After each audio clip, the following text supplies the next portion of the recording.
So Kaya, Ngan Kwel Fiona, Ngan Julipin, Nuna Chinajin, Ngala Karajan, Nunga, Biria Motang, Ken Karak, Nija Wajak Buja. So hi everyone, I'm Fiona Navin, the Director of Access and Equity at Edith Cowan University and an Executive Member of the National Association of Enabling Educators Australia.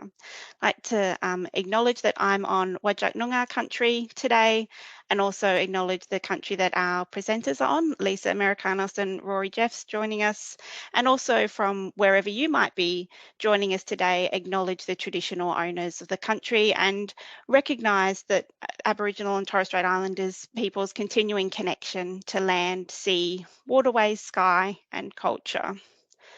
This week, of course, is National Reconciliation Week, and so it's a time for everyone across Australia to really actively promote reconciliation in meaningful ways and think about what we're doing in our everyday lives to leverage our power and influence and our words and actions to create a better and more just Australia for all of us. I think we would acknowledge that this year is a particularly important year for progressing reconciliation with a referendum to be held later this year.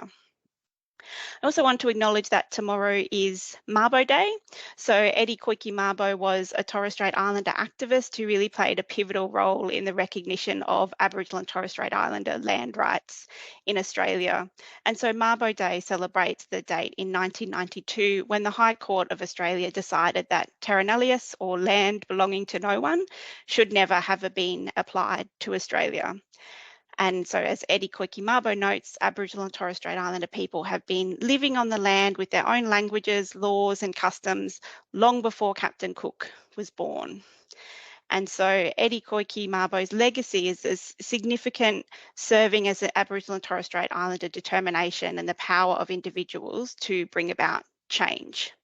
And of course, a shout out to our colleagues from James Cook University who are joining us today, where Mabo worked and where the Mabo case for land rights really emerged through discussions at the university.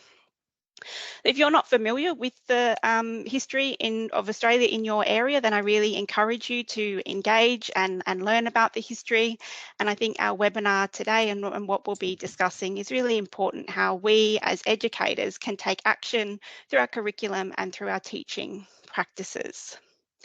So thanks for joining the webinar today, which is hosted by the National Association of Enabling Educators Australia, or NAEEA. NAEEA advocates and promotes widening participation and success in tertiary education and supports collaboration and cooperation between individuals and groups and organisations that are engaged in enabling education. And so the webinar series is one way that we do this.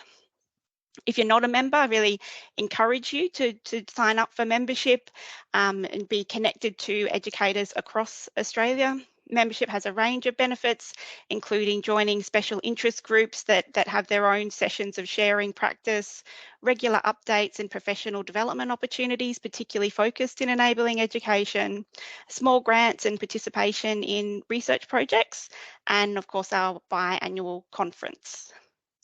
A couple of things about the webinar today. You'll note at the moment all your mics and cameras are turned off, but we will turn them on at the end so you can have an opportunity to ask questions and discuss with Lisa and Rory about their work. But do use the chat to post any comments, and also to note the session will be recorded and put up on the NAEEA website and promoted via the website and socials afterwards. With that, I'll hand over to Lisa and Rory and thank them for their time today. Thanks, Lisa. Thanks so much, Fiona, and thank you to NAEEA for this opportunity. So Rory and I are both teaching fellows in pre-degree programs at the University of Tasmania. We would also like today to offer a personal acknowledgement of country. I live, work and learn by the Karnamaluka River in Lutruwita, Launceston, Tasmania.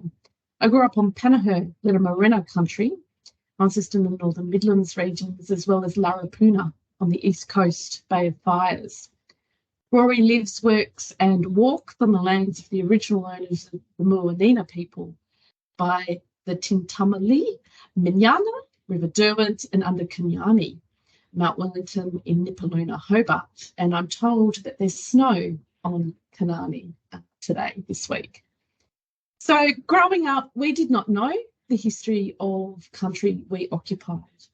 So today we would like to offer gratitude for knowledge we have now, the knowledge we know we need to continue to learn, and for the knowledges Palawa and Pakana elders, past and present, have preserved, practiced, and passed on. We would love to be collaborative today and investigate your experiences in teaching and learning your curriculum. If you've not had an opportunity to contribute to the pre-webinar Padlet discussion, I have popped a link into the chat section today to a Padlet. We have structured these questions according to different roles you may have in your academic institutions. We've tailored those questions so we acknowledge everyone has a different role when it comes to Indigenising curriculum. And we would love to hear your thoughts and experiences. We will revisit the Padlet at the end of the webinar this afternoon.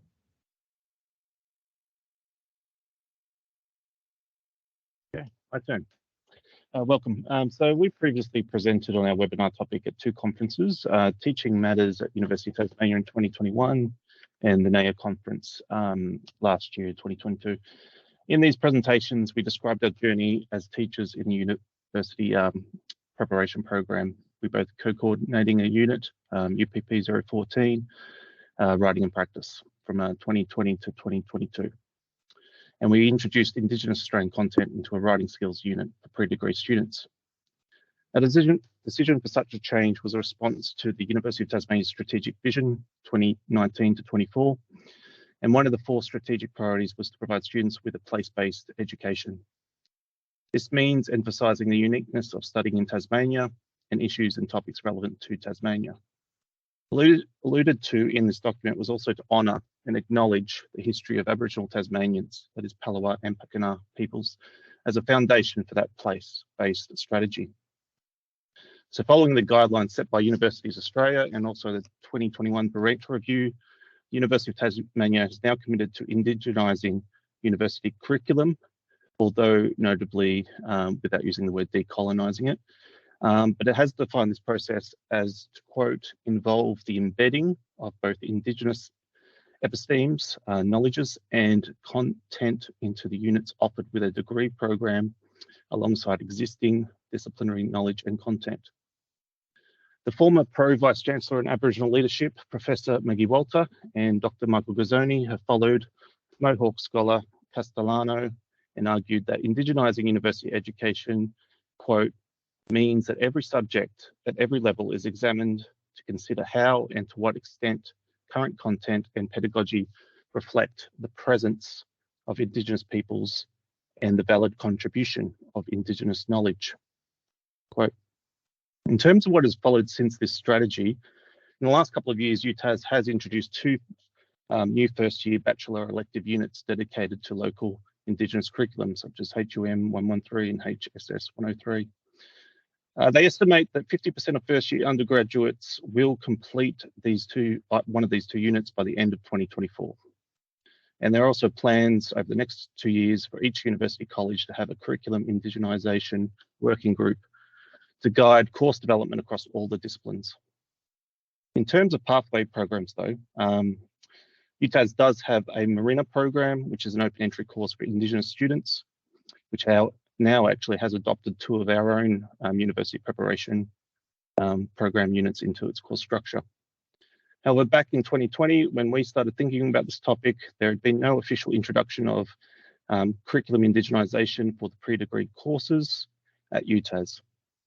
So we were inspired by the lead of the Maggie Walter strategy, and we attempted in June 2020 to indigenise parts of our unit, that is the Writing and Practice unit UPP 014, and to also adopt Guerzoni and Walter's message that, quote, the task of indigenisation requires non-Indigenous teachers to collaborate and take a shared responsibility for indigenisation. Slide. So, amidst the disruption of the COVID-19 pandemic, we love a challenge. We redesigned the unit in 2020 adopting a new curriculum structure with 4 micro-themes that would attend to the significance of place, Lutruwita, Aboriginal history, and ethical awareness around health of communities and the land. The previous incarnation of the unit, by contrast, was a linear accumulative model of teaching writing with technical knowledge of the skill foregrounded, from sentence level grammatical lessons to scaffolding the writing of an essay and its structure.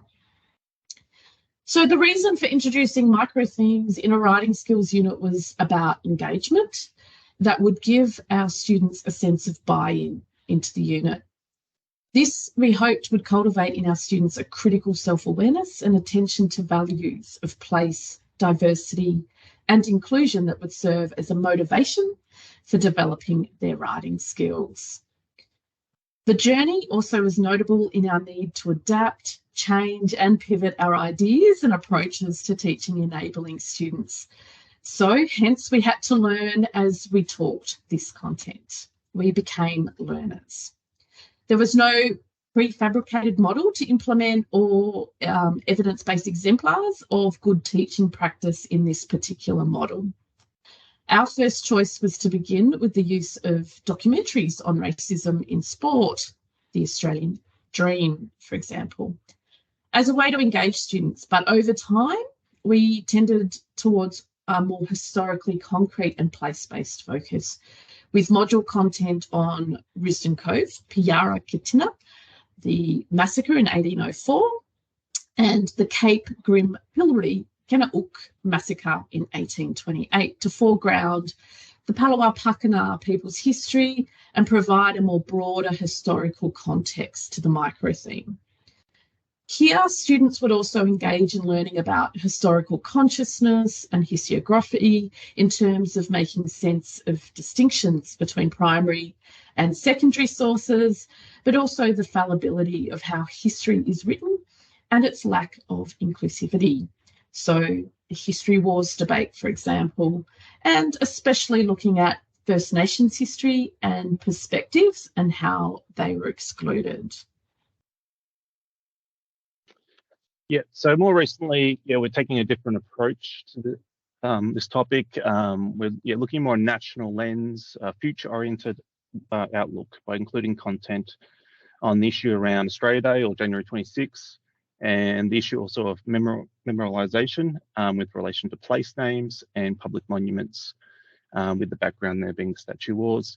Looking at examples of statues such as James Cook's, Lachlan Macquarie in Sydney, and also locally William Crowther in Hobart, which Hobart Council recently approved to be removed. And lastly, to the referendum question on the constitutional Indigenous voice to Parliament. Looking back, students positively responded to the January 26 issue in terms of applying their critical thinking and also engaging deeply with the notions of colonisation, national identity and foundations of nation states in terms of how, the use of national public holidays and looking at what is being celebrated or what's being included and excluded in those moments. And also this made possible to link to other countries and other cultures' experiences of national identity as well, in case our students, CALD backgrounds.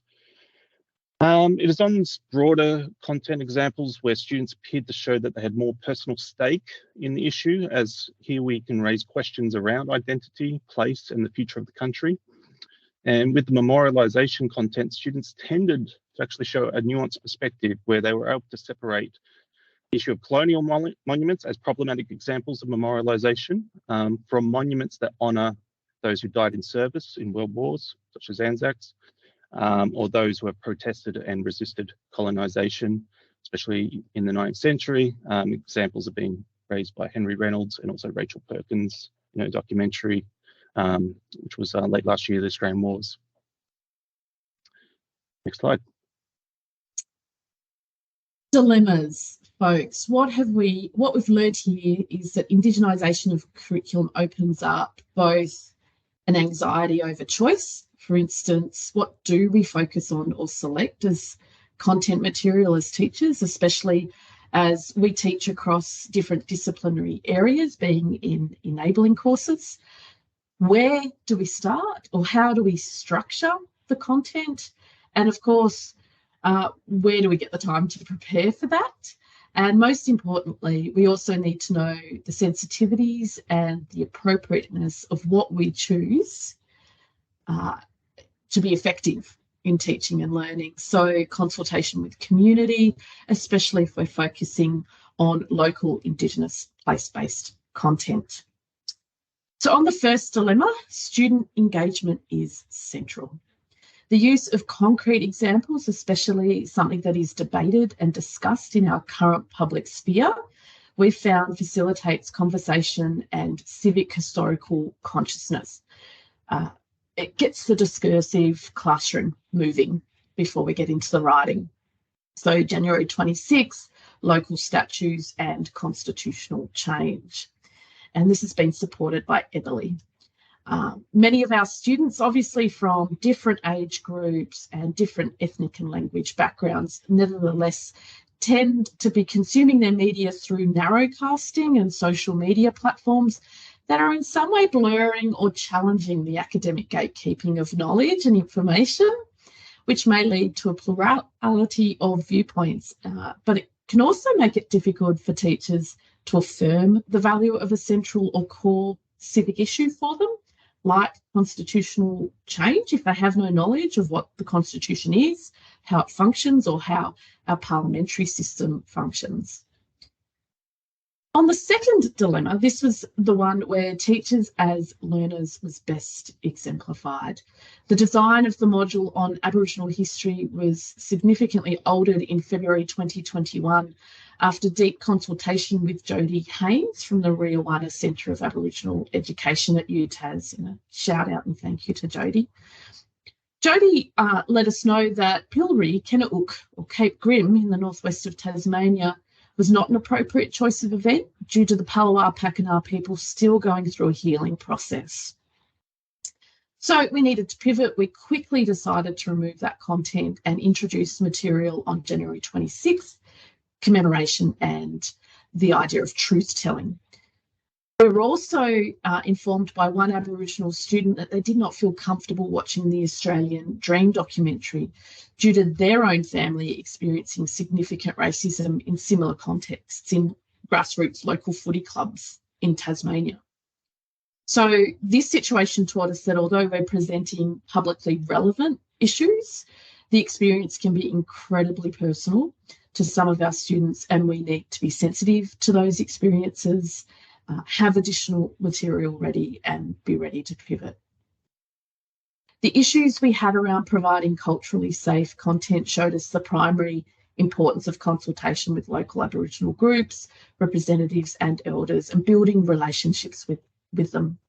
And in our pre-degree team, myself and Ilian Say, shout out to Ilian who's with us today, have prioritised this sense of relationship building, working closely with Riawana. Also, when Indigenising content as non-Aboriginal educators, we needed to be always aware that it will be a learning progress and we need to adapt when required.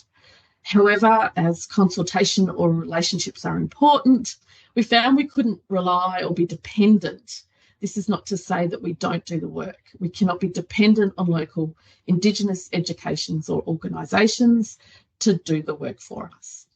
For instance, it is not uncommon in secondary education practices, and Rory and I have had secondary education experience, but also we find this in the tertiary education environment to request Aboriginal communities and organisations to come to schools or universities and give a guest lecture or a presentation or host on-country experiences or visits to cultural centres, and to do that voluntarily.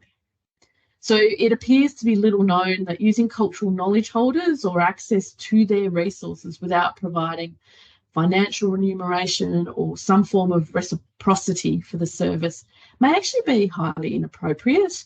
And we've dubbed that the guest speaker fallacy, expecting a guest speaker alone to do the work of Indigenising curriculum.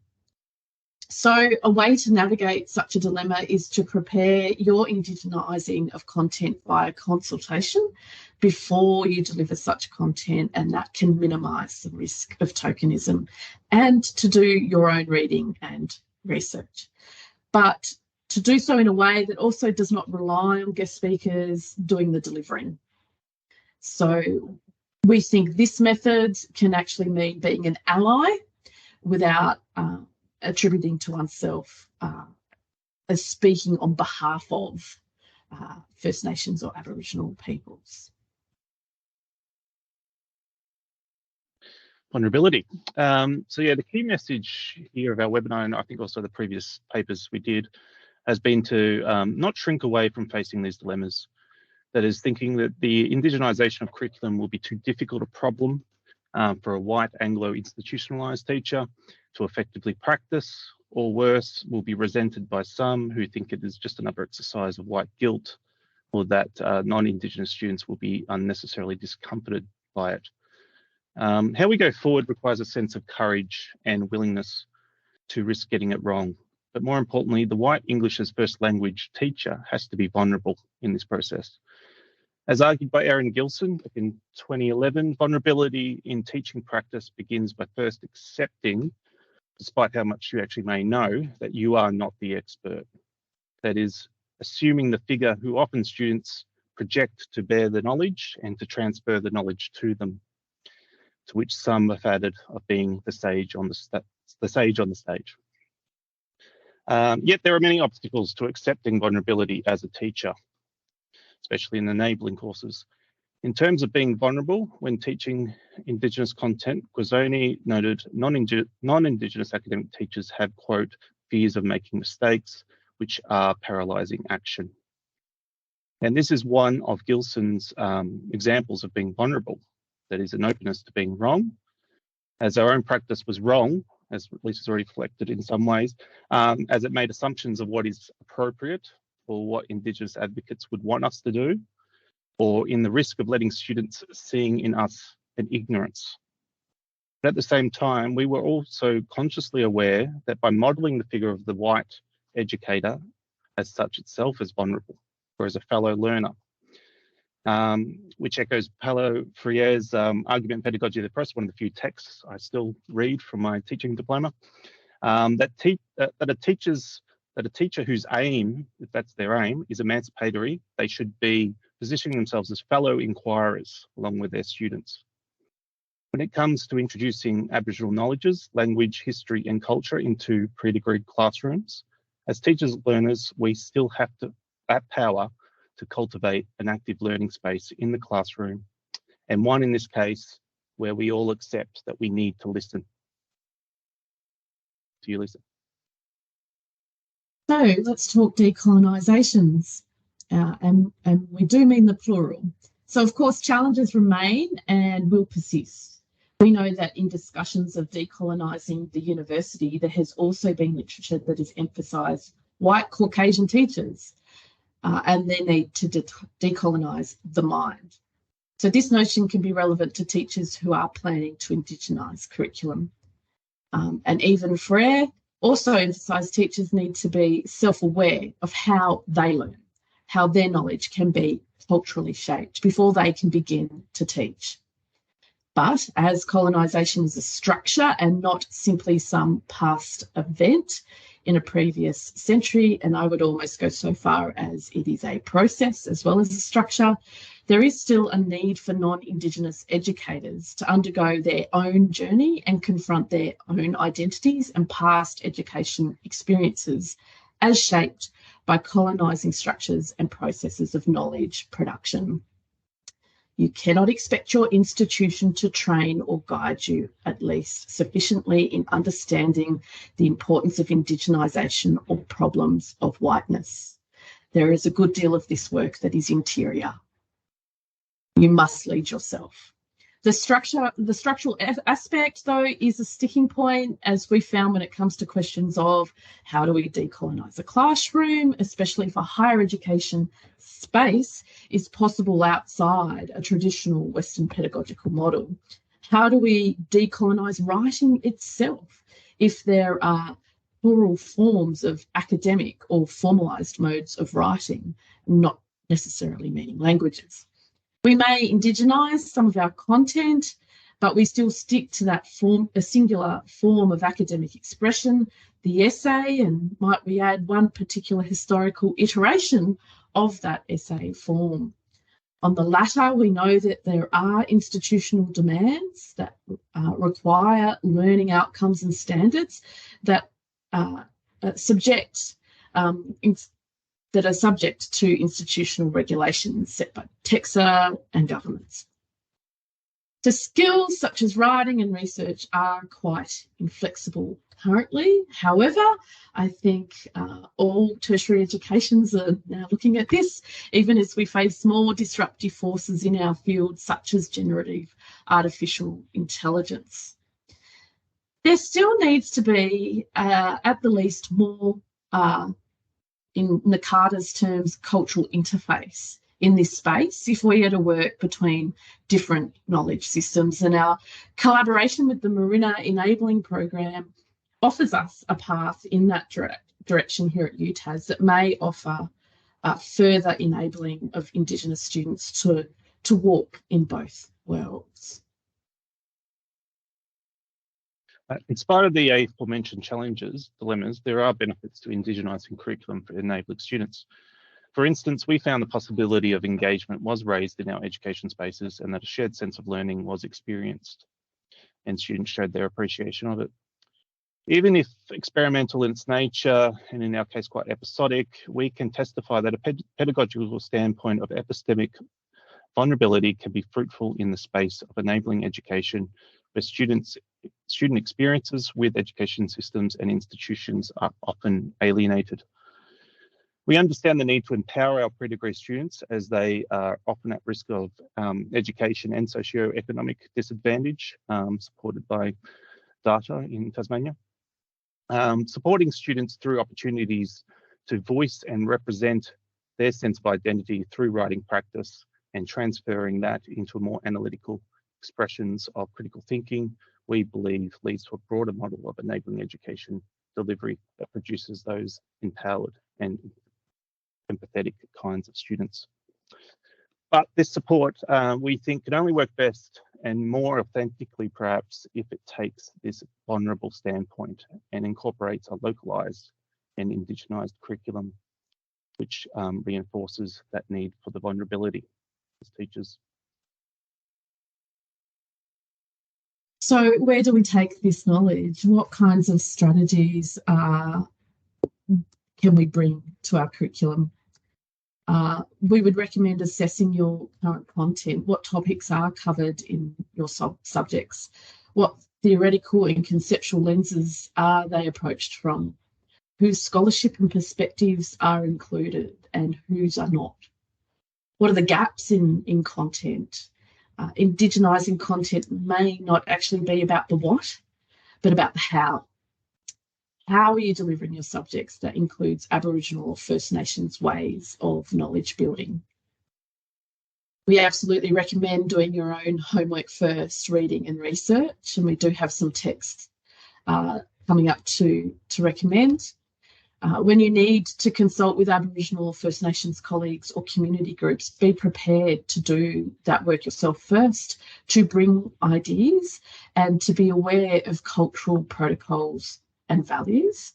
Be aware and respectful of the diversity of voices in your Aboriginal or First Nations communities, which we're currently experiencing on a national platform at the moment.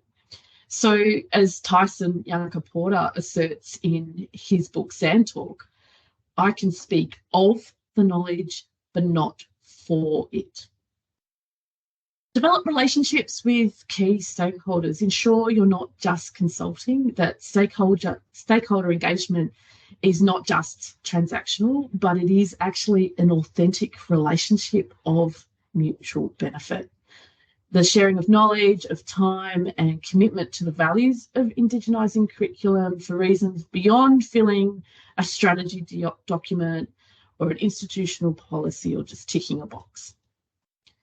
Focused on localised opportunities, we have found that local experiences, local examples and histories can actually draw on students' prior knowledges and therefore increases engagement. We found that keeping it topical is keeping it relevant, and again, drawing on students' prior knowledge as they recognise issues and facts. We are learning and increasingly putting authenticity before authority in our manifestation of being vulnerable educators. It's more important to be an authentic learner alongside your students than it is to subscribe to that sage on the stage. It's also important to be authentic and well-meaning if you do see that your institution's procedures or ways of doing may actually be a barrier. Authentic intent can take us a long way there. We also found that producing and visualising our content is really important for those place-based and topical content areas, and a shout out to our digital education technologists that we've been able to enrich the unit with local visual sceneries that connect the theoretical content. Okay, so these are some readings and resources that may be useful for you. They're the ones that have been useful for us probably the most. But consider that we were doing a writing unit and maybe a research unit would be also, they could be also applicable for. The main one, Uluru Statement is a very rich resource for discussion, text analysis and historical inquiry. It provides a range of lenses through which to construct and practice writing. With the upcoming referendum on the voice development has also become highly relevant and topical, and you can reiterate students that it's compulsory to vote and that you will have to vote on the question. And it is quite a short piece. It's a very poetic statement. So, it's not going to take up too much time, and I think students appreciate when the readings are shorter. Henry Reynolds' book on truth-telling was a text we frequently referred to when facilitating discussions on the Uluru Statement as a secondary source. He accounts and methodically refers to the archival evidence of frontier violence and warfare in Australia, and he links frontier histories to the Uluru Statement and the issues of sovereignty in Australia. Yankaporta Sandtalk, which has already been cited, discusses Aboriginal ways of thinking and how it can address complexities in a range of disciplines, including science, economics, law, and education.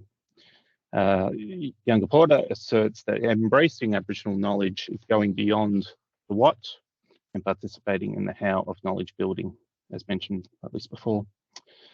And another interesting and useful resource is Bill Gamage, who's a historian and adjunct professor in the Humanities Research Centre at the ANU. Gamage has examined written and visual records of the Australian landscape and uncovered a complex system of land management using fire and the life cycles of native plants. His work actually precedes Chris Pascoe's Dark Emu, which is very popular and a lot of people are aware of it. And Gamage provides much of the basis of Pascoe's assertions on historical Aboriginal land use. And finally, another practitioner, Alana Camp, is a lecturer in geography and urban studies in the School of Social Sciences at Western Sydney University. She has a blog covering, reflecting on her practice of Indigenising curriculum in units she's involved with. And yeah, so it's just a short sample, but there are many more, but they've been the most useful for us. Yeah. So that brings our presentation to a close. We felt though it was really important to acknowledge a range of people during our sort of 3-year journey so far. The Riawana and Marina teaching team, and specifically Jody, who we consider a partner in our journey, and enjoy a rich exchange of knowledges with Jody. University College, our school of faculty, and the leadership team, the whole leadership team at University College for supporting us and giving us autonomy to experiment with writing curriculum and to just dive in. It's incredibly brave of all of our leadership team to give us that base. We are very fortunate to have Professor Claire Anderson at UTAS, who is an incredibly generous academic and has shared a range of resources with us. Rory and I have not been teaching this unit alone. We have had a couple of partners in crime, Mike Harris and Dr. Rob Kildare. A shout out to Mike, who's on the webinar today. Thank you for trusting us with experimenting with the curriculum and confronting your own ways of learning and diving into being a vulnerable teacher with us. And specifically, we need to thank our University College DET team. The team over the last 3 years have supported our requests for rich visual content, place-based content. And specifically, Adam McLaughlin today has helped us with the Padlet board for discussions and has been a more recent supporter for us. Yeah, we could add there Mark Thompson. Mark Thompson as well. And Cavasso so thanks to the UTAS team. And we do have a list of literature of references that we've used, not just in the presentation today, but this is informing our current work in our steps to Indigenise curriculum. So if you have an opportunity to express your experiences with Indigenising curriculum on the Padlet, we would love to keep that open for a little while. Can we share the Padlet board? Yeah, I will try to stop sharing and reshare.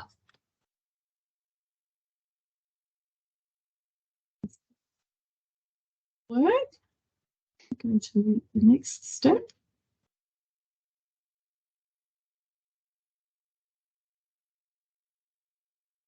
I've got lots of windows to choose from, so it might just take me a moment, Fiona, to find one. No problem. You work on that. I just wanted to say sincere thank you, Lisa and Rory. It's really, I guess, refreshing, I think, to hear of people who are really authentically engaging in, like you're saying, doing the work and developing those relationships and really positioning yourself as a learner, which I think we all need to be doing, but it's particularly so powerful for students to be seeing as well.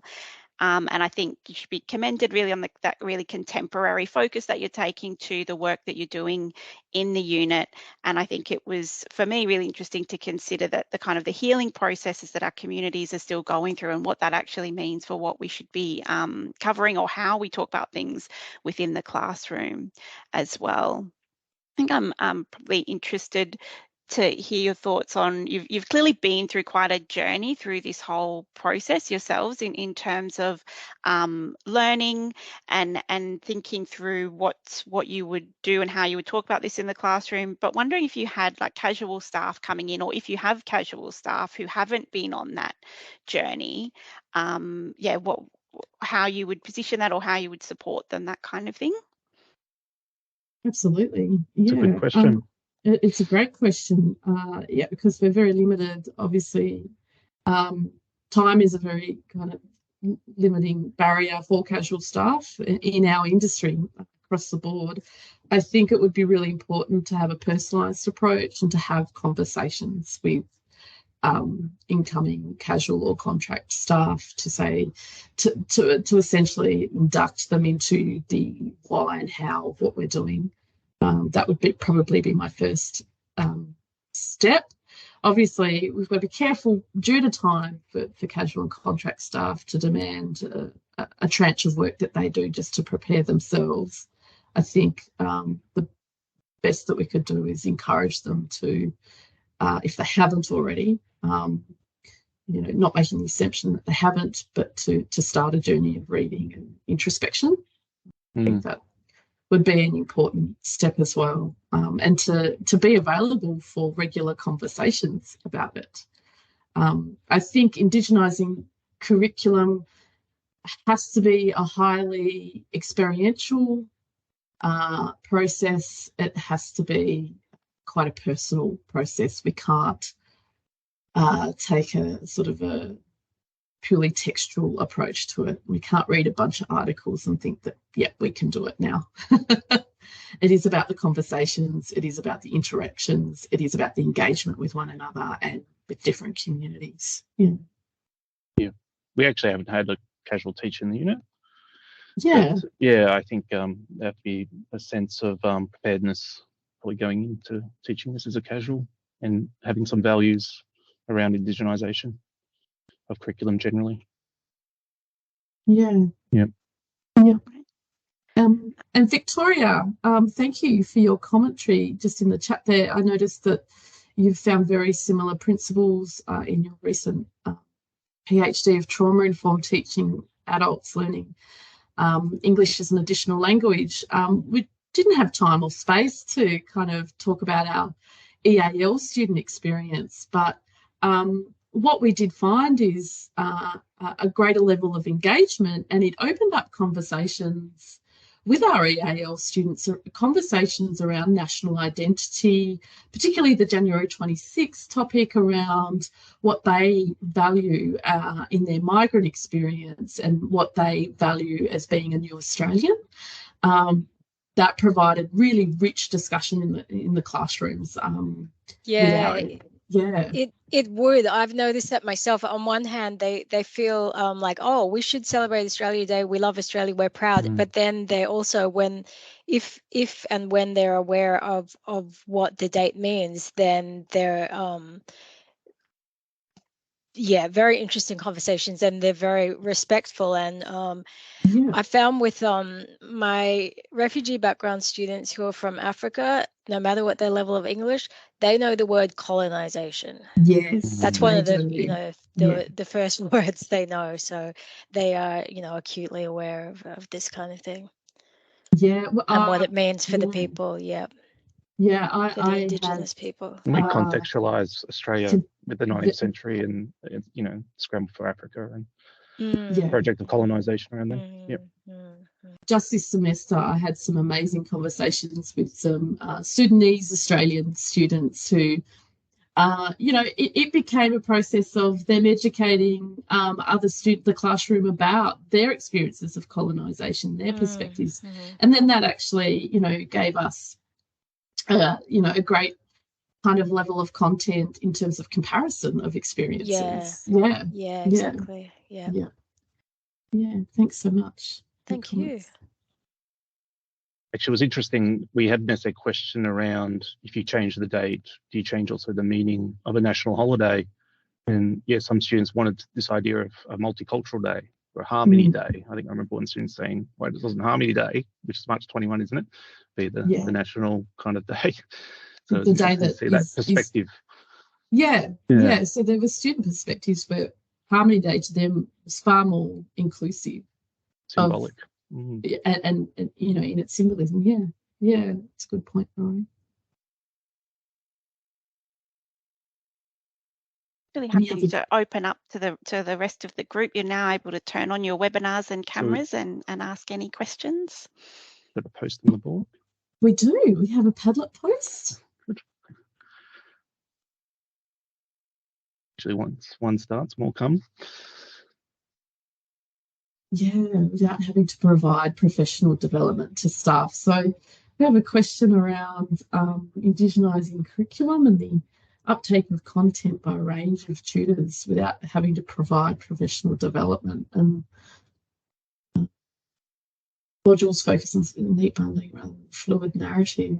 I think we've sort of answered the migrant voice, that it actually enhances migrant voices because there are some rich areas of common ground, and facilitating a discursive experience in the classroom before we get to the writing has been really important process in our pedagogy, in that process of Indigenising curriculum.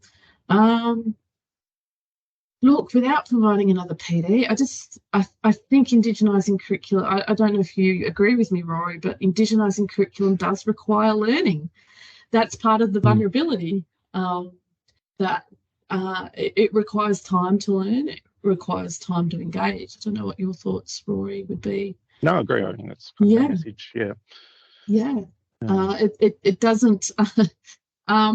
it might not be the popular kind of answer because it's not resource sort of efficient, and we get that, and I know that resources and that are tight across the sector. And yeah, but it does require individual learning at least. Yeah, I mean, I've done cultural training day, and it's very selective on what they can communicate in those sessions. In a day. Yeah. So it's an ongoing education.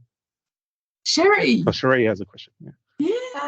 Thank you so much for what you've provided today, and it's just so great to see people invested in this really important space. What I was just thinking, and I don't know if, I mean, Fiona, you might know whether something like this exists or not, or you might, Rory and Lisa, but it just popped into my head whether some sort of like a guide, a basic guide of how people can start. Like, you know, how do you start to engage in this process? And it could even be based on your own experiences. And you talked about, you know, we all have to get more educated and do the training. But I wonder if you've got some key learnings that, you know, you could put together in a one-pager about steps towards, you know, helping us all think about how might we start. Yeah. Good question. Yeah, that's a really good question, and that's definitely it's definitely something Rory and I have talked about. We've even talked to Jodie about, and it would be a tranche of work that we would love to step into. So we are continuing a conversation with Jodie Haynes from Riawana. I think probably the first thing is before you even approach a consultative process, or you know, with Aboriginal communities or academics, is to actually have some reading behind you. So some of the texts that we put up today is just to take some personal time to do some of the reading yourself. Reynolds is a fantastic place to start. And of course, being from UTAS, we might be a little bit more biased in supporting Henry and his trans work. Yeah. But he's been hugely influential, you know, and we talk about Mabo Day tomorrow. He was right in there during that and informing and supporting that process and those developments in a civic space as well as historic space. But it is about probably some personal reading and personal information first, and then, you know, having the courage to approach, you know, your elders, your community around you to start the conversations, and probably to recognise that it is a slow process. I think the one thing we would say is, you know, and a lot of feedback we get is, do not go, can you be a guest speaker on this workshop or this 1 week in this one semester? Can you tell me what to say? Yeah, can you you know, and then I've ticked that box on that form or in that strategy document. That would be the one thing we would say, don't do that. Please don't do that. Probably a good start would be to also develop your own personal acknowledgement of country. It's a really small thing to do in a lot of ways, though it can be actually a really big thing to do, because the process of developing your own personal acknowledgement of country is really quite informative. And colleagues of ours in pre-degree at UTAS, Rory, Ilian, myself, our course coordinator, we had a few hours and we met with the Marina teaching team and the Riawana Aboriginal Learning Centre and the staff, and we talked about authentic acknowledgement of country, and we have the yarn, and from that yarn, amazing personal development growth, you know, for those members that attended us, you know, and our colleagues, and we've all been a little bit more confident in developing our personal acknowledgement and being aware of what country we stand on and the history of that country. Yeah, right. Yeah, the acknowledgement thing is good. Yeah, good starting point. Because I think that can, if you're thinking also starting the conversation in the classroom, Sheree, that's what you're thinking of as well.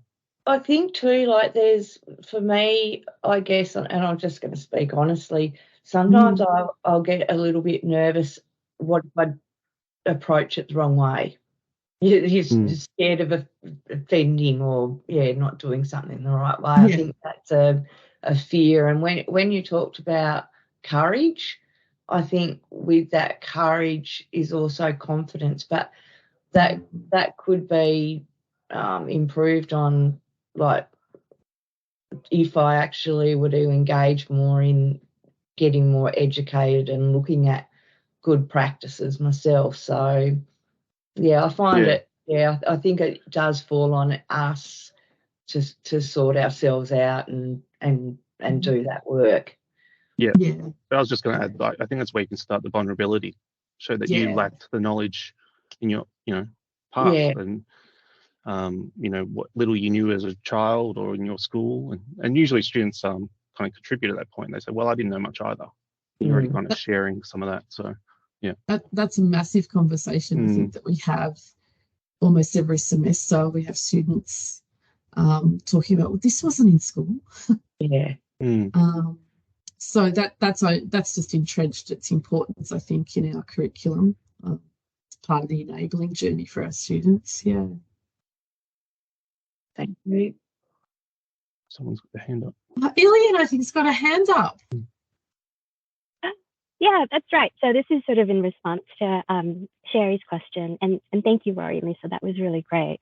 As well as Fiona's comment, is that I think there's that level of individual responsibility, of educating ourselves and learning more about the space. But it's so important to also have that institutional support for doing it. So within the UTAS context, like, there is things in the works for providing guidelines. It's great to hear that that's already something that's available at UTAS, but that's something that is getting organized through the Inclusion, Diversity and Equity Committee. So those are really good spaces, I think, to I guess just to check in with, and put that pressure to make sure that it continues to be a priority. And I think just having case studies like this one with WIP, or because I think the decisions that you would be making are so situationally determined, so it's just actually being able to have examples of the decision-making process that's gone into it, or the thinking behind it, then enable someone to sort of think about how they could apply those within their specific context, if that makes sense.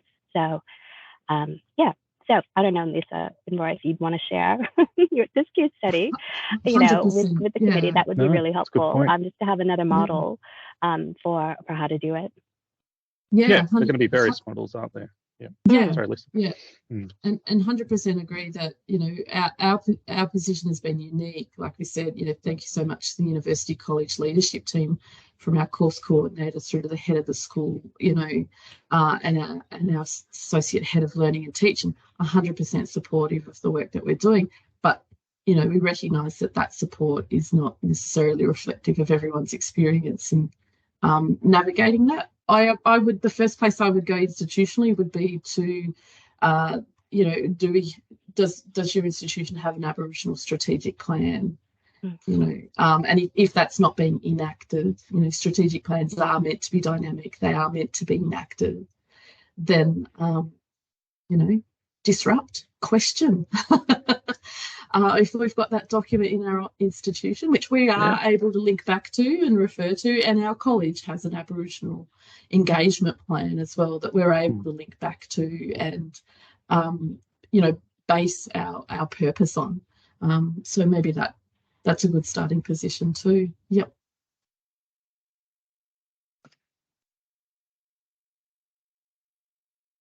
Noting we have a couple of minutes left, I just thought I'd let people know that the NAEEA webinar series is something that we'll be organising across the year. And so our next session will focus on enabling programs in high schools in around the end of June. So we'll be sending out communications around that as well, and really encourage you to join us for that conversation.